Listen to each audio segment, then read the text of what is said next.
Hello everyone, welcome to the daily editorial analysis brought to you by Shankar IAS Academy, 26th March 2025. Displayed here are the list of topics that we'll be discussing today. The first topic, glaciers, their significance and the impact of glacier melting. Why we are discussing glacier today? Because the United Nations General Assembly declared the 2025 as the International Year of Glacier Preservation. And from the 2025 onwards, every year, the March 21st will be observed as World Glaciers Day. So in this context, we will be discussing its significance and the impact of glacier melting. Coming to the next article, the economic survey, key takeaways about the southern states. Recently, the economic survey released by several southern states indicating the concentration of wealth in few districts of the states.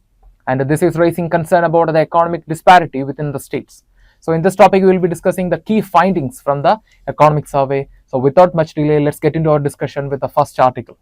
Glaciers, now frozen relics, but the pulse of Earth's water system. The article is taken from the newspaper The Hindu. Why we are discussing this article today? Because the United Nations General Assembly declared the 2025 as the International Year of Glaciers Preservation and also proclaimed that from 2025 onwards, every March 21st will be observed as World Day for Glaciers. We know that glaciers, they are an important geomorphic agent which plays a very important role in shaping the landform.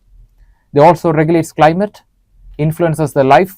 So if you look in this sense, we can see that glacier influences the hydrosphere, biosphere, atmosphere, and also the lithosphere of this planet. So the melting of the glacier can bring a lot of negative impacts. So it is a high time to protect the glaciers, and we know that in the COP29, which was held in Azerbaijan's capital Baku, the Tajikistan minister said that the Tajikistan alone lost nearly 1,000 plus glaciers in the last 30 years, and the glacier melting is it is accelerated due to the this accelerated climate change, and the melting of the glacier also raises concern about the rising sea level, spread of disease, drought, and several other socio-economic problems. So let us discuss more about the glaciers, its significance from the main point of view. So what are glaciers? So glaciers, we can simply say that they are an important geomorphic agent. So if you go to the higher elevation, that means if you go to the higher altitude or the higher latitude, the precipitation will be in the form of snow, and the snow and this ice will be accumulated in the depression, which will ultimately results in the formation of glacier.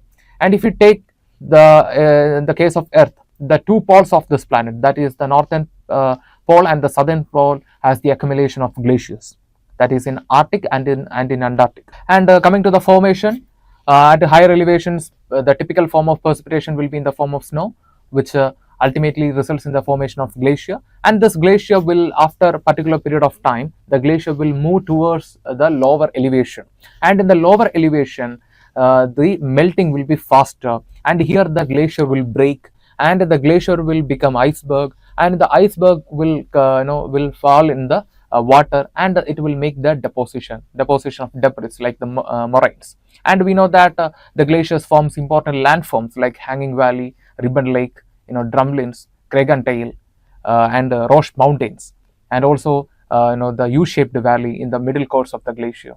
And in this picture, you can see that the accumulation of the glacier, and it is moving towards the lower elevation, and towards the lower elevation there will be an increasing of the melting, and finally after melting it will break and becomes icebergs, and icebergs will fall in the water, and there it makes the deposition. So this is the short story of the the movement of the glacier.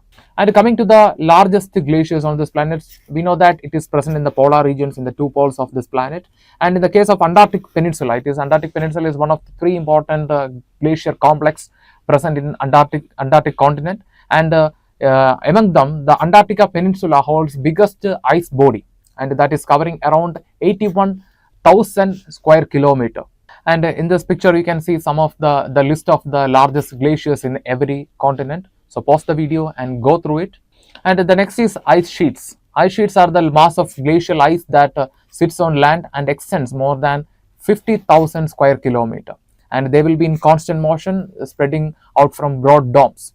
And currently there are only two important ice sheets on this planet. First one is in Antarctica, and next is in Greenland. And if you take the Antarctic and the Greenland ice sheets itself, you can see that it contains more than 99% of the freshwater ice and 68% of the fresh water on this planet. So from here we know that The glacier act as an important source of fresh water to the people, and it also supports many biodiversity. So coming to the significance of this glacier, you can see it is one of the important components of the cryosphere. Cryosphere means the frozen system of this planet, which includes frozen lake, permafrost, and the glaciers. So it plays a vital role of the Earth frozen system, influencing the global climate and the sea level. We know that the glacier, they have a high albedo, which means they have a high capacity to reflect the insolation. So this plays a very important role in regulating the heat on this planet. If you lose the glacier, then the insolation will increase, and which will ultimately increase the temperature of this planet and affects the balance of the life system as well. And the next is the glacier, the sea level, the rapid melting of the glacier raises the concern of the rising sea level. And according to the United Nations estimation, by 2050, if this accelerated rate is continuing, then more than half of the city, or sorry, more than one third of the total cities, important cities on this planet, will go under water. And the next is a natural water reservoir. We know that if you take the Antarctic and Greenland glacier, its ice sheet itself, you can see that it holds nearly 68% of the world fresh water. And the next is source of river. The best example that we have, the Himalayan river system. The glaciers have the important source, act as the important source for Indus, Brahmaputra, and Ganga, and that supports the socio-economic life of the people and also several flora and fauna. And the next is biodiversity support. That is there is a fragile ecosystem, and the biosphere depends on glacier melting water. And if the melting happens rapidly in the near future, the glaciers will disappear, which means the flora and fauna depending on this glacier water will also disappear very soon, which will ultimately impact the balance of the ecosystem and also destroys the livelihood of the people. And the next is the climate change indicator. Like I mentioned, the glacier plays a very important role in managing the heat budget of this planet.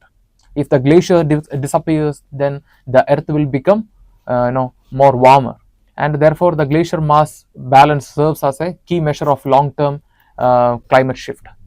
The glaciologists, they will measure the glacier mass balance. That means how much amount of glacier is deposited 1 year and how much is melted 1 year. So they will take the ratio and they will calculate the glacial mass balance. If it is going beyond a limit, then we can say that there is a rapid melting of the glacier, which indicating a severe climate crisis is coming in the coming days.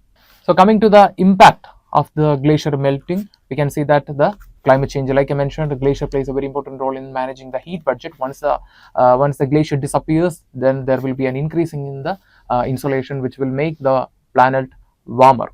And the next is reduced river flow.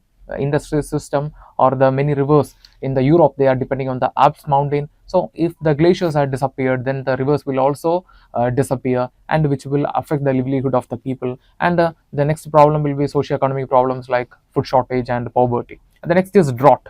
So the glacier provides water to many regions. So if the glaciers are disappeared, like in the case of river flow, it will also result in droughts. And the next is glacial lake outburst flood.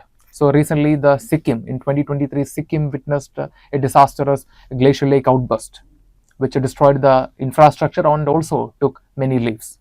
And the next is loss of biodiversity. Like I mentioned in the previous slide, many fragile ecosystem and flora and fauna, they are depending on the glacier melting water. So once the glaciers disappears, it will affect the ecosystem as well. And the next is rising sea level. So if the glacier melting is happening rapidly, which means the sea level will also increase, and that affects the coastal community and also results in disappearance of many important cities from the world, which act as an important economic hub, which supports the economic growth of a nation. So once if you lose those cities, then economy of the nation will also face setbacks. So what can be done to ensure the balance or to preserve the glacier? So first is glaciers as a lifeline. Protecting glaciers secures our water future. And the next is integrating knowledge, that is combining local wisdom with the scientific strategies will help to manage the glaciers more effectively with the participation of communities, which is very important. And the next is stronger policies. That means the government must curb in emissions and invest in adaptation and mitigation strategies. And the next is individual action, that is reducing carbon footprints and support sustainable way of lifestyle is very important. And the next is global initiatives, like I mentioned in the beginning, the United Nations, they are observing this year as the International Year of glacier preservation, and from this year onwards, every 21st March will be observed as the World Day of Glaciers. So this type of initiatives has to be taken from the global level to preserve and to maintain the glaciers. So I hope you understood this topic. In this topic, we discussed what is glacier, what is ice sheets, and what is the importance of the glaciers, and what will be the impact of this rapid glacier melting. Growth in the most southern states is concentrated in a few districts. The article is taken from the newspaper The Hindu, which is talking about the concentration of economic prosperity in few districts of the southern states. So which is raising concern about the economic disparity within the states. So let us discuss more about this article from the mains point of view. So why we are discussing this article today, like I mentioned, the economic survey of 2023-2024 released by several southern states reveals the concentration of economic prosperity in few states. So some of the key insights from the economic survey: first is the weak economic growth than the national average.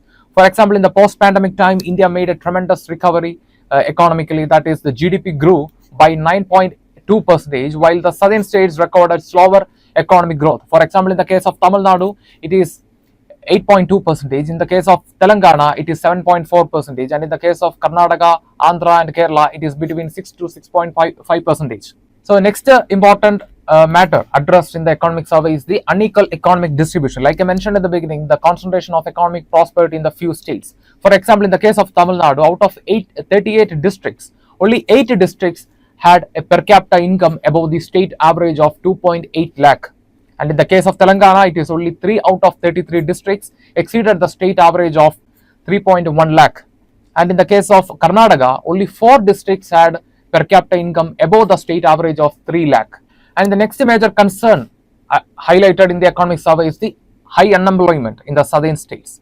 For example, according to the periodical labor force survey report of 2022-2023 says that India's national average unemployment rate is 3.2%, while if you take the case of the Kerala, the unemployment rate is 7.6%, and in the case of Telangana it is 4.8%, and in the case of Andhra Pradesh it is 4.5%, and in the case of Tamil Nadu it is 3.4%, and out of the southern states only Karnataka had a lower unemployment rate than the national average. And this is raising concern about the jobless growth in the southern part of India. And the next matter highlighted in the economic survey is the shift in the employment pattern. That is, a decline in the casual labor and a rise in the self-employment. Yes, rise in the self-employment is a happy news, but at the same time, decline in the casual labor raises concerns, because we know that India is giving more importance to domestic production and manufacturing, and this time we need casual labor force to enhance our production.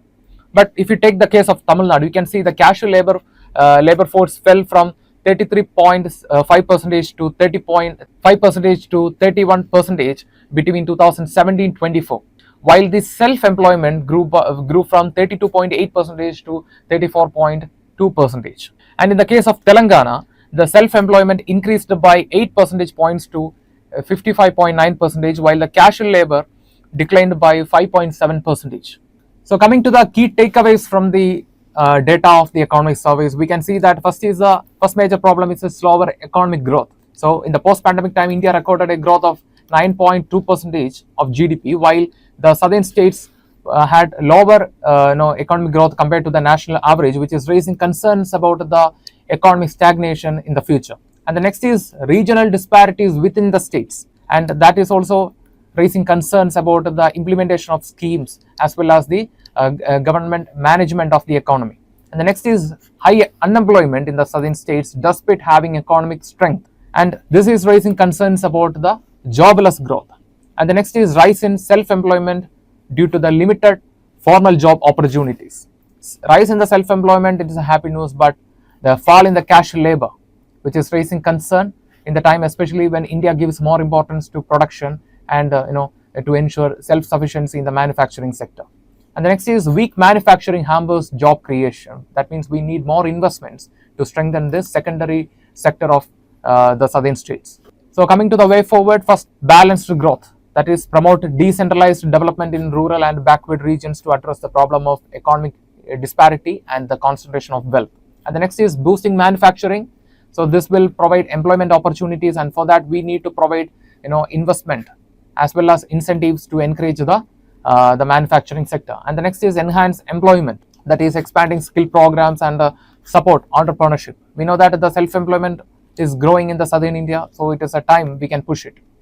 And the next is reduce inequality, that is improving infrastructure and providing business incentives to the lagging area can address the problem of the unequal access to the employment opportunity as well as to business opportunities. So in this topic we discussed the important matters highlighted in the economic survey released by the southern states between 2023-24 and what are the concerns highlighted in the economic survey and how we can address this we discussed that through our way forward. With this, we are coming to the conclusion for today's editorial analysis. If you like the video, hit the like button, give your feedbacks as comments, and share this content with your friends. And before leaving this channel, don't forget to subscribe and also hit the bell icon to receive on-time update from Shankar IAS Academy. Thank you for listening to us. Thank you for listening to me. Have a nice day. Thank you.